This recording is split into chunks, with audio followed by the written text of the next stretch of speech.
The stars looked the same as they always did. Captain Tajin sat in his chair on the bridge of the Iron Phoenix, watching the endless black of space through the window. His ship was small, just a patrol frigate that floated near the edge of human territory. For 200 years, Earth had been alone out here. 200 years since the other aliens had left them behind.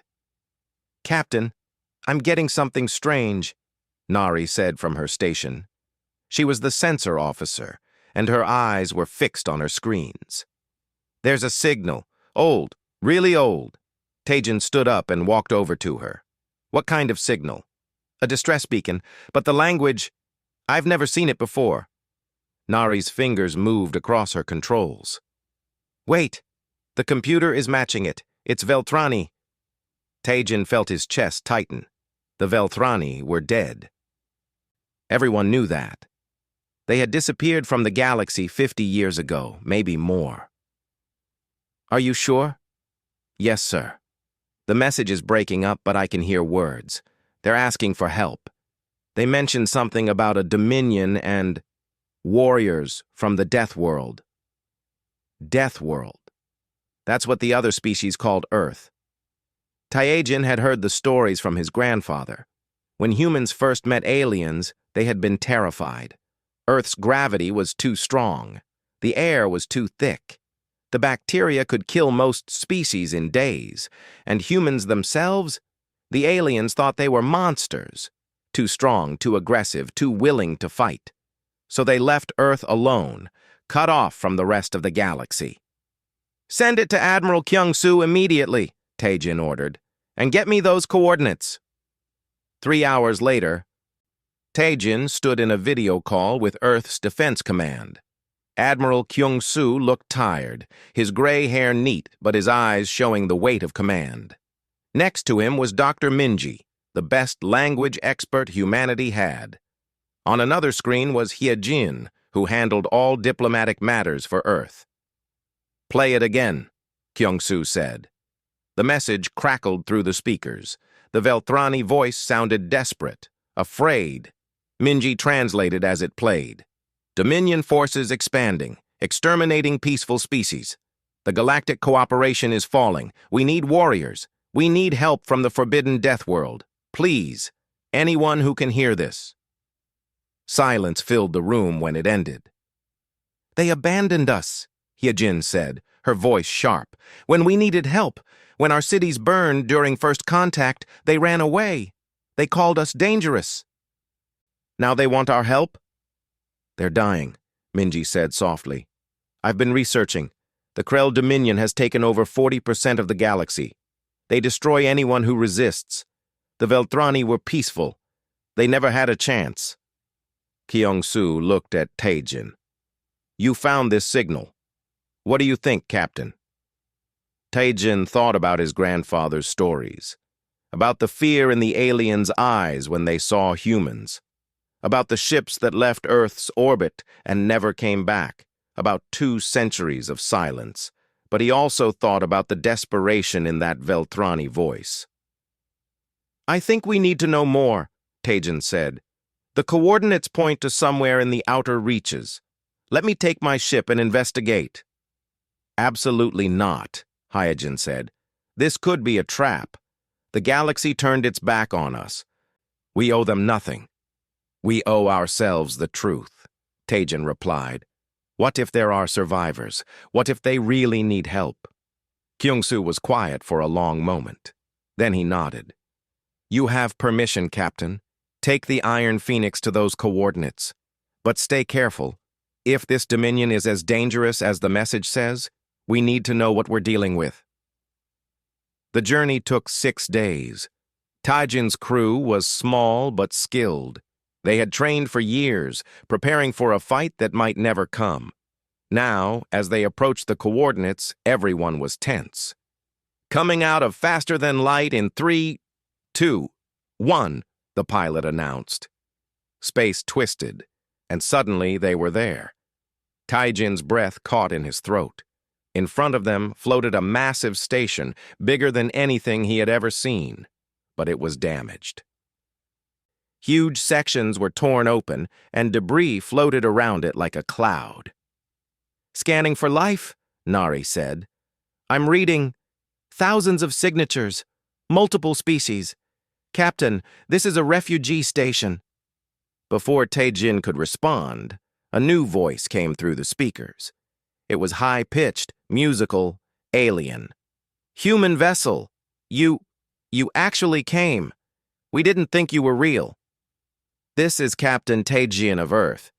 We received your distress call. What happened here?" "The Krell.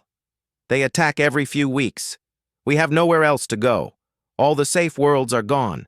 Please, if you leave now, you might escape before they return." Taejin looked at his crew. They looked back at him. He knew what they were thinking. They could run. They could go back to Earth and pretend they never found this place. They had every reason to leave. But that wasn't who humans were. Earth had taught them to be stubborn, to survive, to fight when others gave up. "We're not leaving," Taejin said into the comm. "Tell us what you need." There was a long pause, then something that sounded like crying. "Thank you. Thank you. We need everything: food, medicine, weapons. But most of all, we need hope. We need someone who isn't afraid to fight." Taejin sent an emergency message back to Earth. He described the station, the refugees, the desperation. He ended with a simple request. "Admiral, they need us. I think it's time Earth stopped hiding." On Earth, Kyung-soo read the message 3 times. Then he stood and walked to the window of his office. He could see the shipyards in the distance, silent for 200 years, massive shapes covered in protective sheets. Warships that had never been used, an entire fleet built in secret, waiting. He pressed a button on his desk. "This is Admiral Kyung-soo. Activate Operation Awakening. Wake up the fleet. Humanity is going to war." Across Earth, alarms started to sound. People who had trained their entire lives for this moment moved into action. The shipyards lit up for the first time in centuries. And in the depths of space, Captain Taejin waited with a station full of refugees, knowing that everything was about to change. The Deathworlders were coming, and the galaxy would never be the same. The shipyards above Earth burned with light for the first time in 2 centuries. Admiral Kyung-soo stood on the observation deck, watching as massive shapes began to move. The protective covers fell away like old skin, revealing the warships underneath.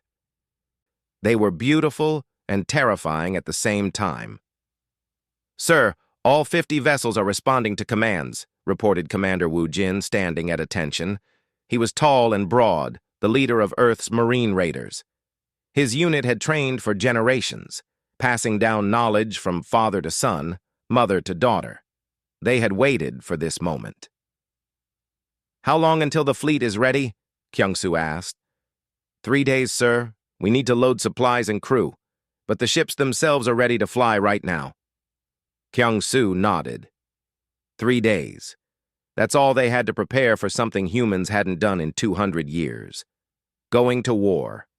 Down on Earth's surface, in a training facility built deep underground, Sergeant Jisoo pushed her squad through their final exercises. The gravity in the room was set to 3.5 times Earth's normal pull. It made every movement hard, every breath a struggle. But her soldiers kept moving. "Faster!" she shouted. "The Krell won't wait for you to catch your breath." Her squad ran, climbed, and fought against training robots in the crushing gravity. They had been doing this for years, but now it mattered. Now it was real.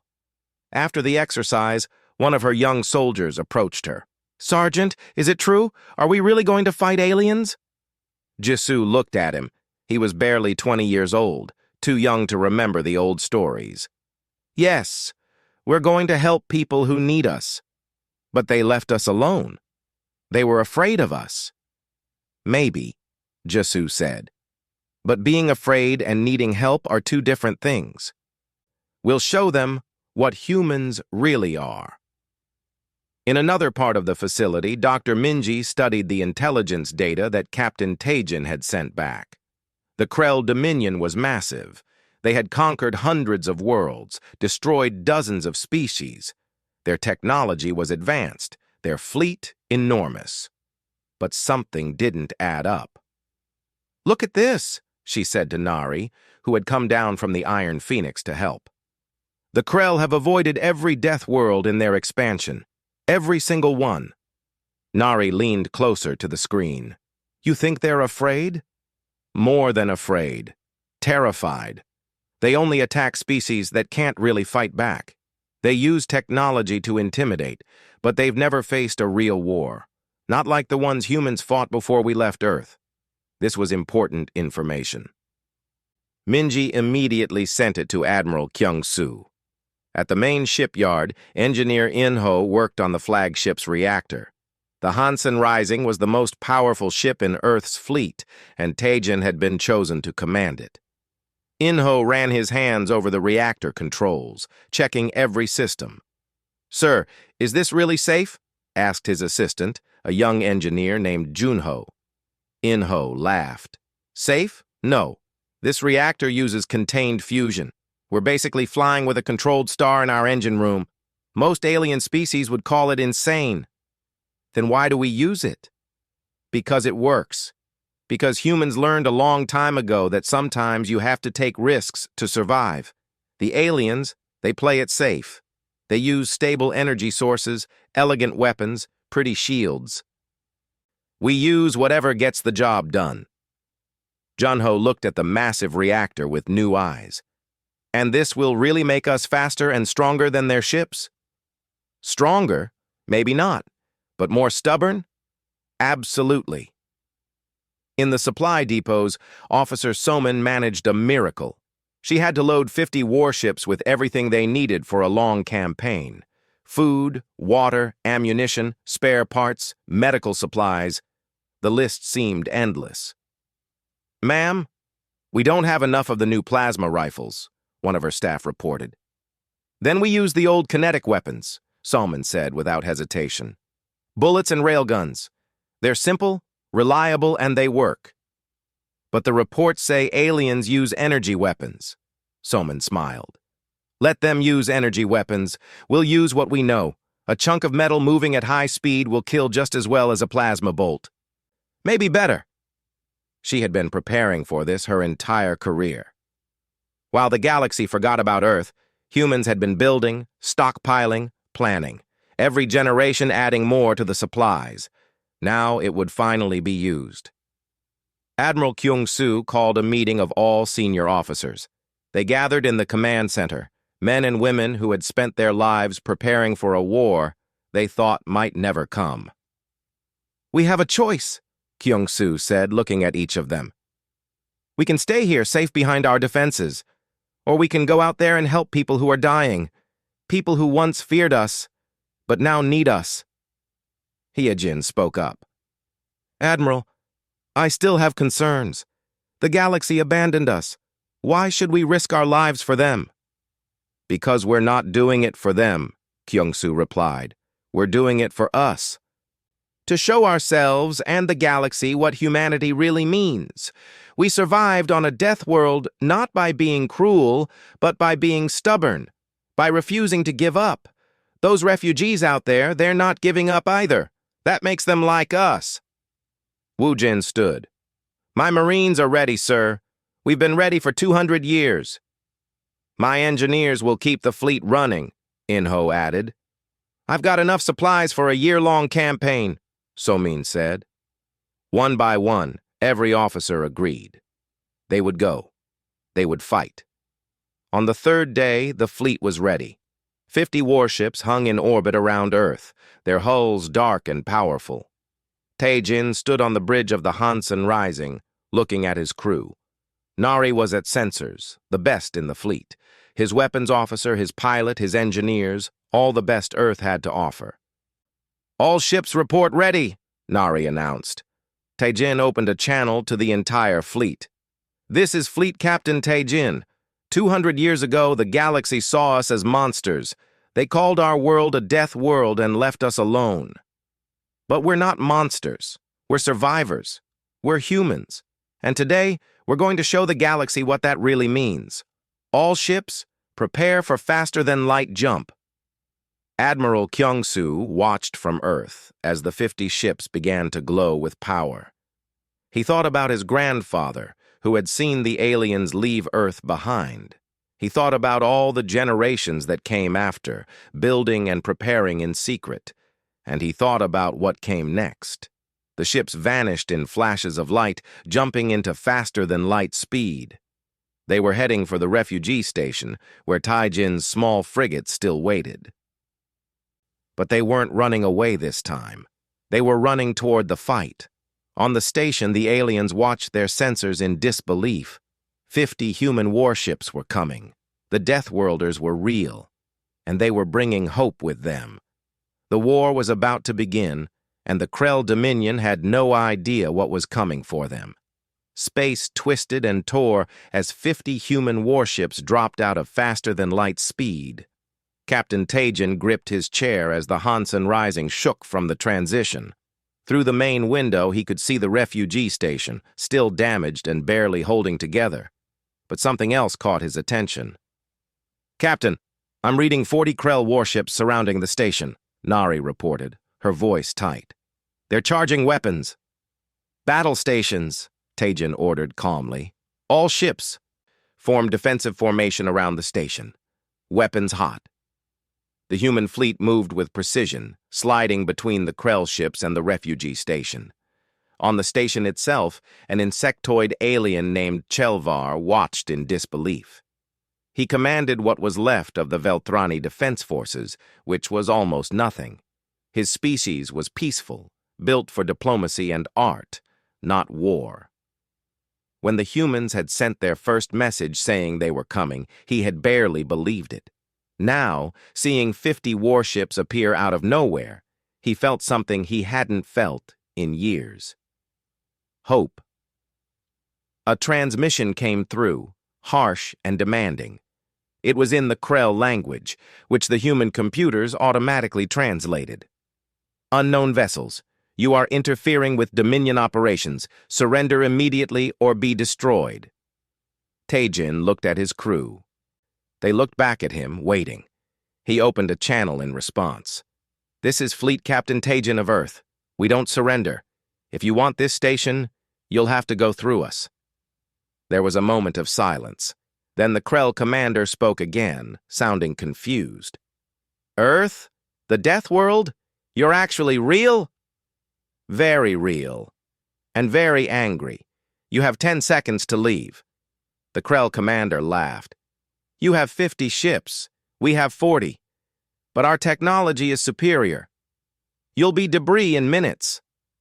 "Then let's find out," Taijin said, and cut the transmission. He looked at his weapons officer. "Fire everything."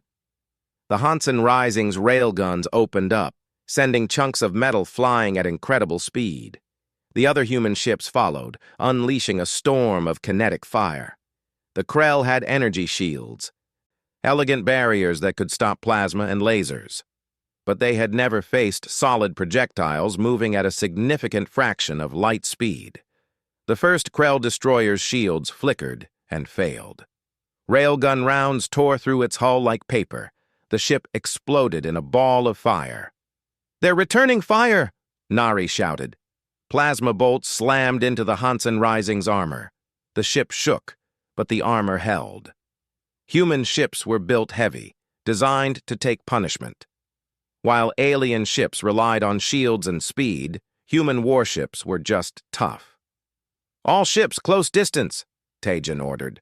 "Let's show them what happens when you fight up close." The human fleet surged forward. The Krell ships tried to back away, used to fighting at long range with precise energy weapons. But humans didn't fight that way. They got close, where their armor mattered more than shields. Commander Wu Jin stood in the drop bay of his assault ship, watching as they closed on a Krell cruiser. Behind him, 500 Marines waited in their armor. They carried simple weapons, rifles that fired bullets, blades, explosives. Nothing fancy, nothing elegant. "Boarding teams ready!" Wu Jin shouted. "Remember your training. Move fast, hit hard, and watch your corners. The assault ship clamped onto the Krell cruiser's hull. Cutting torches burned through the alien metal. Then the Marines poured through the opening like water through a broken dam. The Krell soldiers inside had never experienced anything like this. In galactic warfare, ships fought ships. No one actually boarded enemy vessels. That was insane. But here came humans in heavy armor, running through corridors and shooting everything that moved. Sergeant Jisoo led her squad down a corridor, her rifle barking as she fired. A Krell soldier tried to hide behind a corner. She threw a grenade. The explosion echoed through the ship. "Keep moving!" she yelled to her team. "To the bridge!" The Krell were tall, with 4 arms and armored skin. They were strong by galactic standards, but they had never fought anyone stronger. When one Krell soldier tried to stop Jisoo in hand-to-hand combat, she grabbed 2 of his arms and threw him into a wall. The impact knocked him unconscious. "These guys aren't so tough," one of her soldiers said. "Stay focused," Jisoo replied. "There's more of them." On the Hansan Rising's bridge, Nari was tracking the battle. "Captain, 3 Krell ships are trying to escape.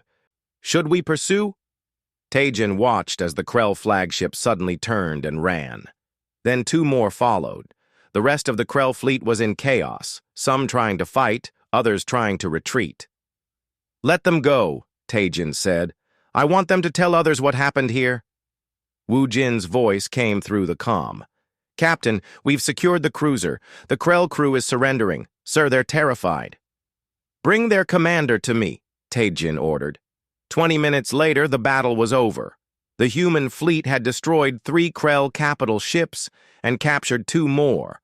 The rest had fled. Not a single human ship had been destroyed, though several were damaged. On the refugee station, Chelvar couldn't believe what he had witnessed. He opened a channel to the human fleet. "Captain Taejin, we didn't think anyone would actually come, especially not humans." "You called for help," Taejin replied. "We answered. Are you and your people okay?" "We're alive, thanks to you. But I must ask why. The galaxy feared your kind. We isolated you. We have no right to ask for your help." Taejin was quiet for a moment. "Maybe you don't.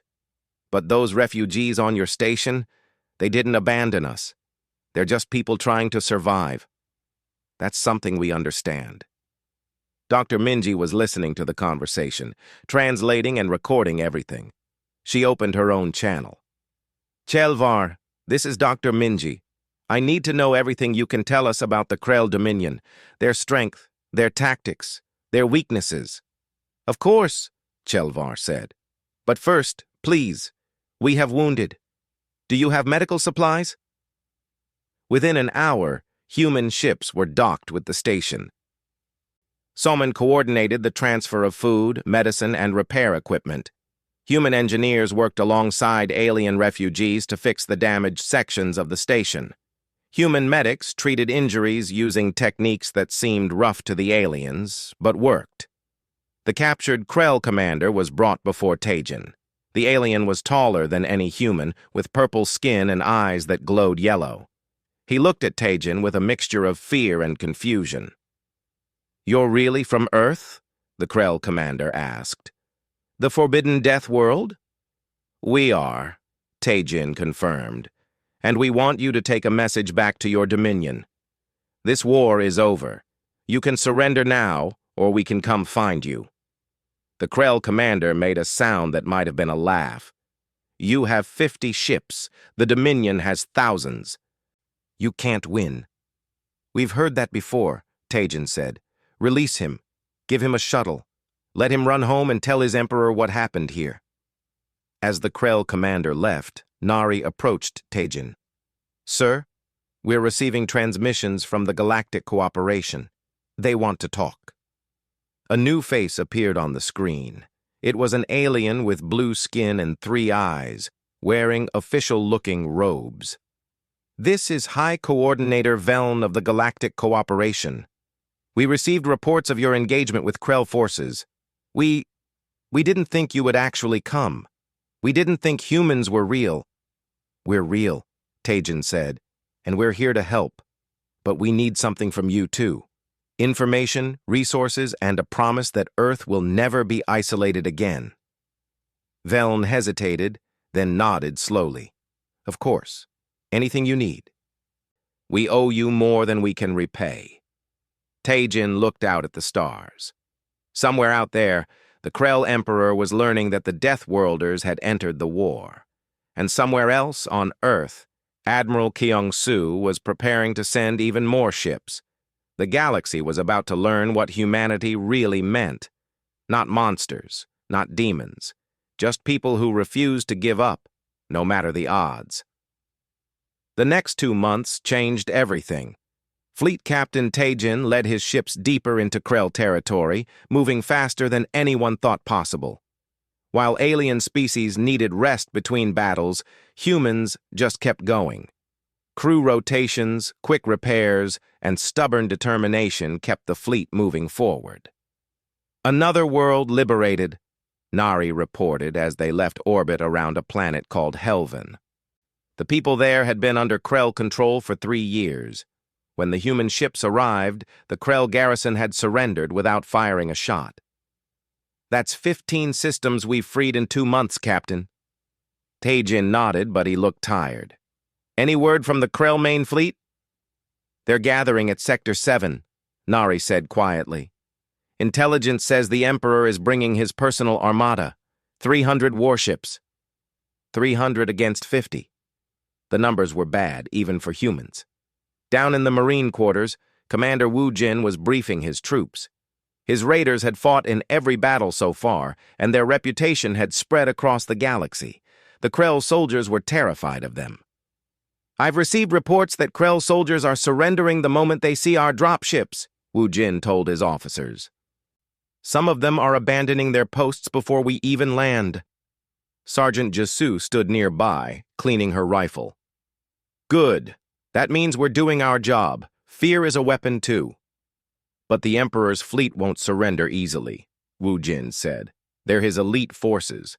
They've never lost a battle. Then it's time they learned what losing feels like, Jisoo replied.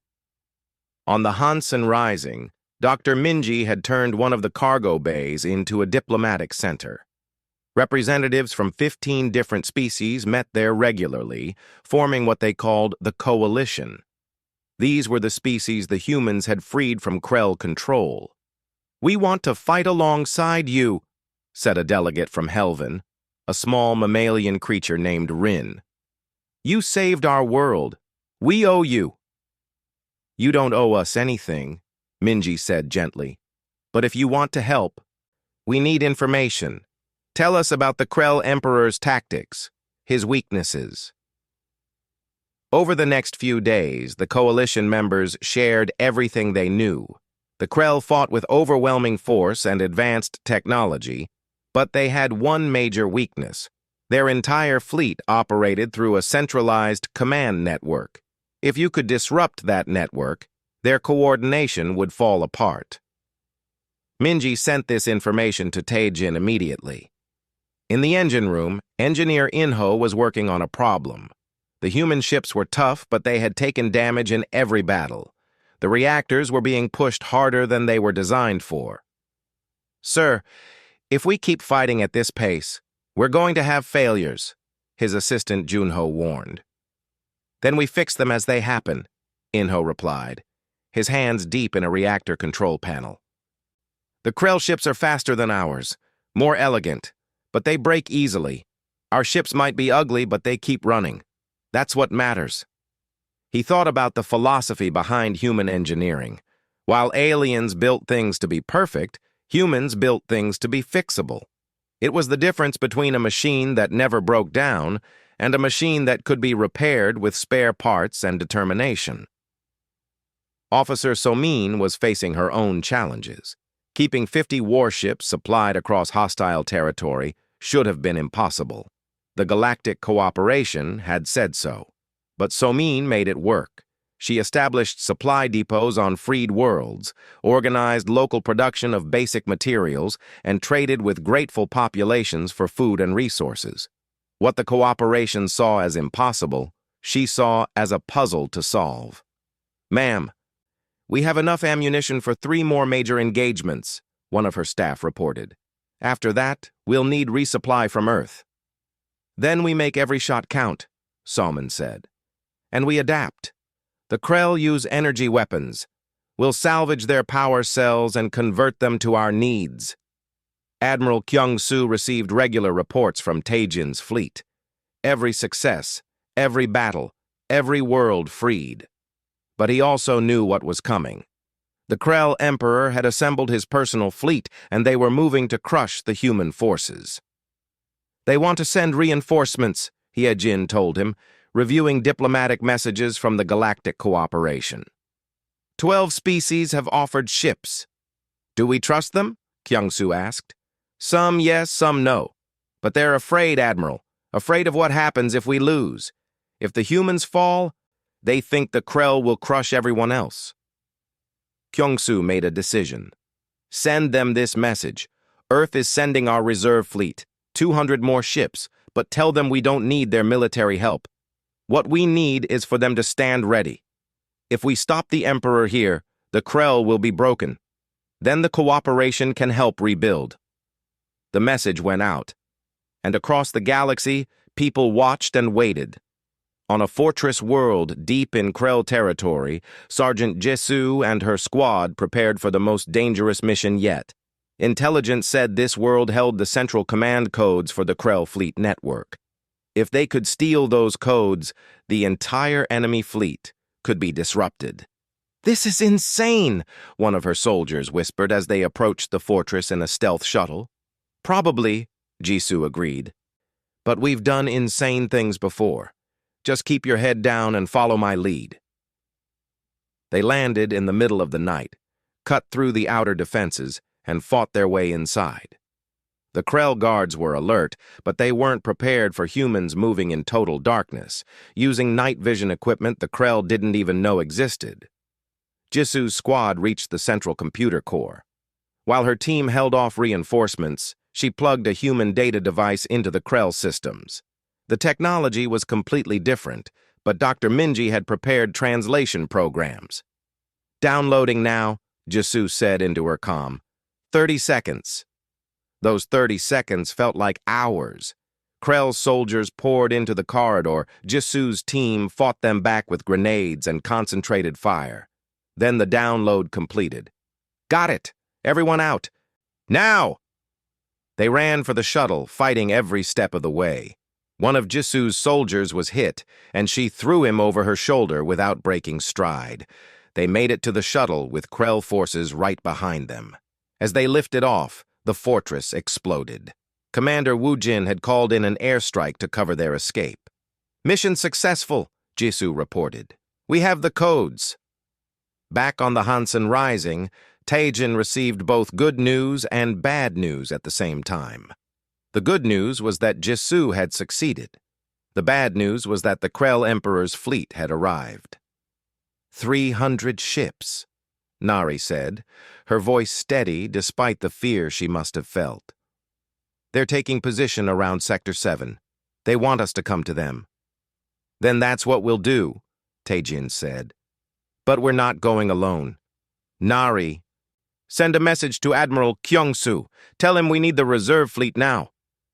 "Already here," came a familiar voice. On the screen appeared Admiral Kyung-soo himself. Behind him, space filled with warships. 200 more human vessels had arrived. "I figured you'd need backup, Captain," Taejin smiled. "With respect, sir, you're late." "Traffic was terrible," Kyung-soo replied. "Now, let's go finish this war. All ships prepare for battle. We're going to show the Krell Emperor what happens when you threaten peaceful people." The combined human fleet, 250 warships strong, turned toward Sector 7. Behind them followed the coalition ships, not to fight, but to witness. This would be the battle that decided everything. The Krell Emperor waited in his flagship, confident that his superior numbers and technology would crush these upstart humans. He had no idea that his entire fleet network was about to be compromised, or that he was facing an enemy that simply didn't know how to quit. The space around Sector 7 filled with warships. On one side, the Krell Emperor's fleet gleamed in the starlight, 300 vessels arranged in perfect formation. On the other side, the human fleet looked rough and battle-scarred, 250 ships that had fought their way across half the galaxy. Behind them, at a safe distance, ships from the Coalition watched. This battle would decide everything. Fleet Captain Taijin stood on the bridge of the Hansen Rising, looking at the Krell Armada. Admiral Kyungsu was on the comm from his own flagship, the Soul Guardian. Together, they would lead this fight. "They're hailing us," Nari reported. "Put it through," Taijin said. The Krell Emperor appeared on screen. He was massive, even for his species, covered in ceremonial armor that glowed with power. His eyes burned with anger and certainty. "I am Emperor Thax of the Krell Dominion," he announced. "You have interfered with my expansion for the last time. Surrender now, and I will grant you quick deaths. Resist, and I will make your death world burn." Admiral Kyungsu responded before Taijin could. "This is Admiral Kyungsu of Earth. We don't surrender. We don't run. And we definitely don't let bullies threaten innocent people. If you want to fight, you've got one." Emperor Thax laughed, a harsh sound. "You're outnumbered. My technology is superior. My warriors are elite. What makes you think you can win?" "Because we're from Earth," Kyungsu said simply. "And Earth taught us that winning isn't about being the strongest. It's about being too stubborn to quit." The Emperor's expression changed to confusion, then rage. "Destroy them! All ships, attack!" The Krell fleet surged forward in perfect coordination.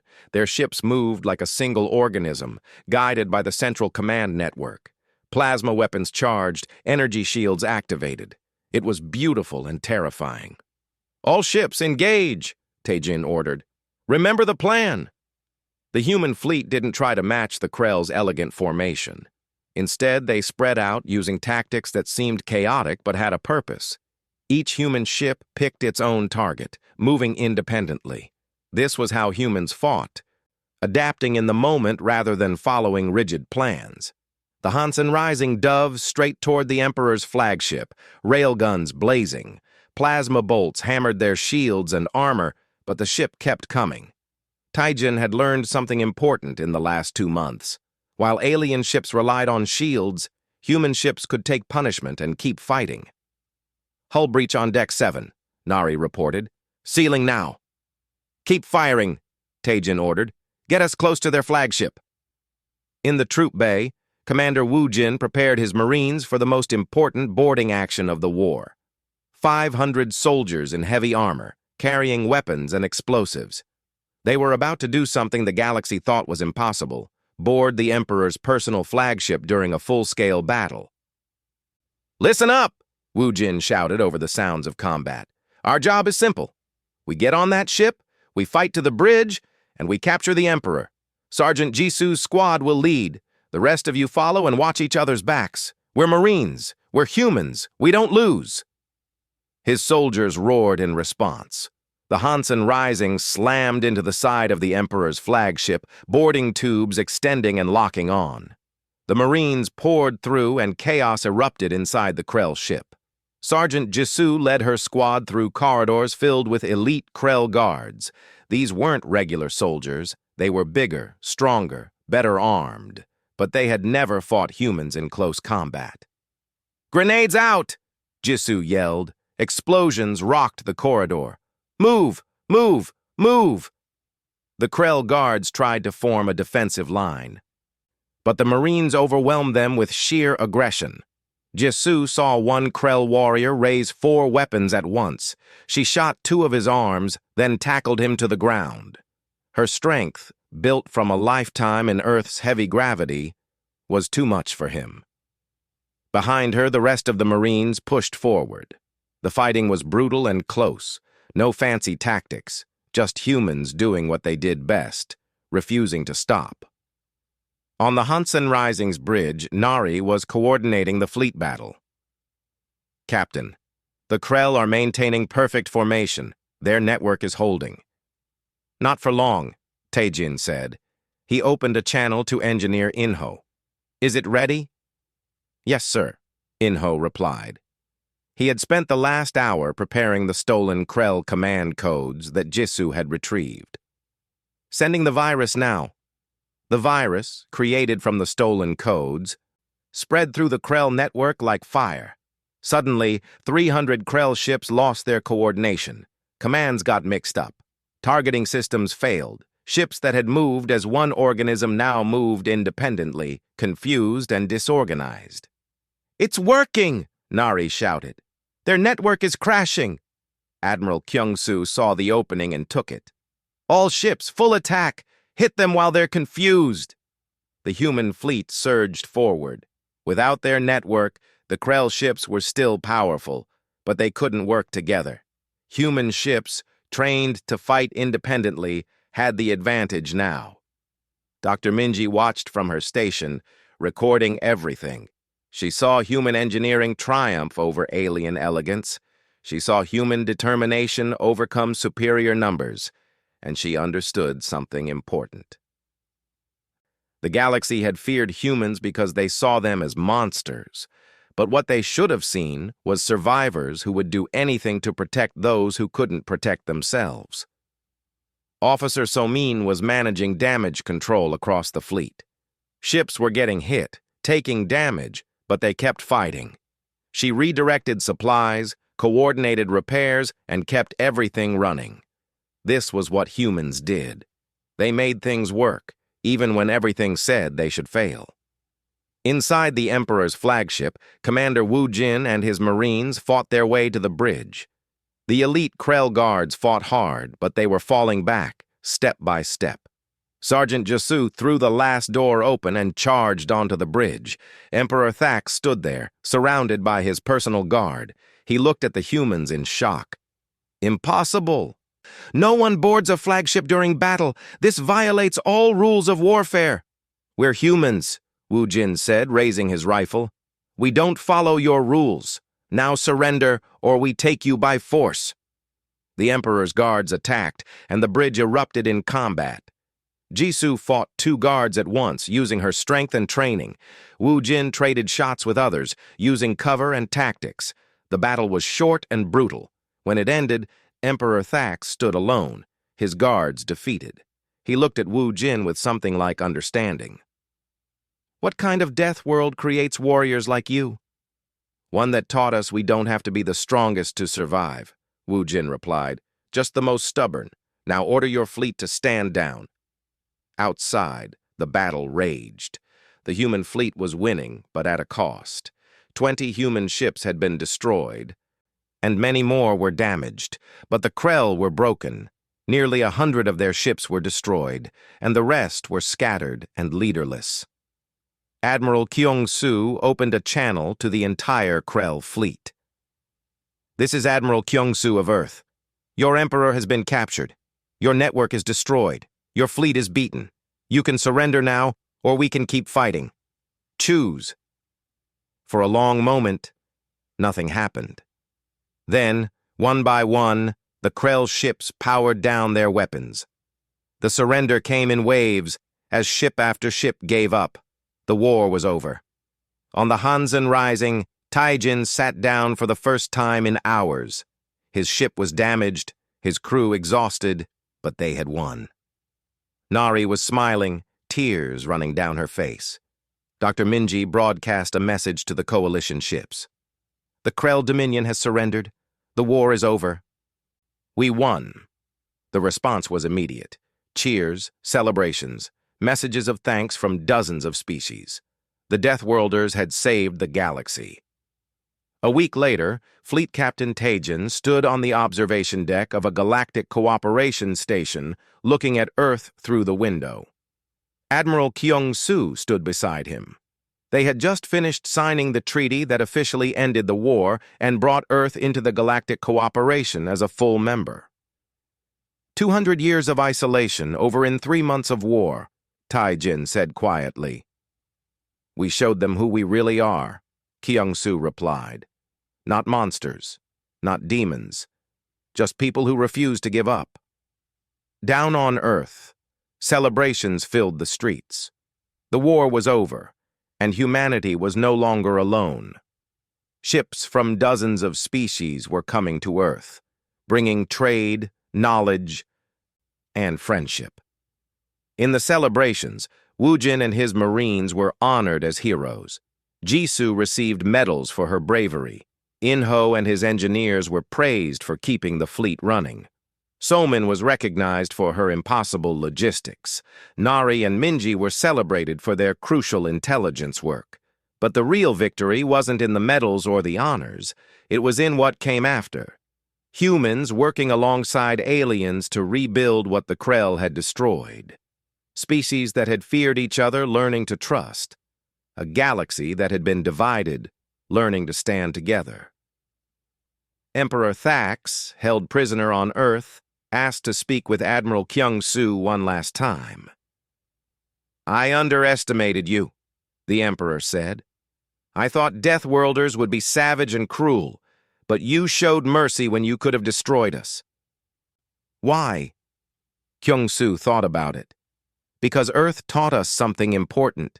The strongest survivors aren't the ones who crush everyone else. They're the ones who help others survive too. Maybe that's what a real death world creates, not monsters, but protectors. As the years passed, the legend of the Deathworlders spread across the galaxy. Not as creatures of fear, but as symbols of hope. When others faced impossible odds, they remembered the humans who answered a distress call they could have ignored. They remembered the fleet that ended a 50-year war in 3 months. They remembered that sometimes the most dangerous place in the universe can produce the most compassionate warriors. And on Earth, a new generation grew up knowing they were part of something bigger. The Death World had found its place among the stars. Not through fear, but through courage. The galaxy would never forget the Deathworlders again.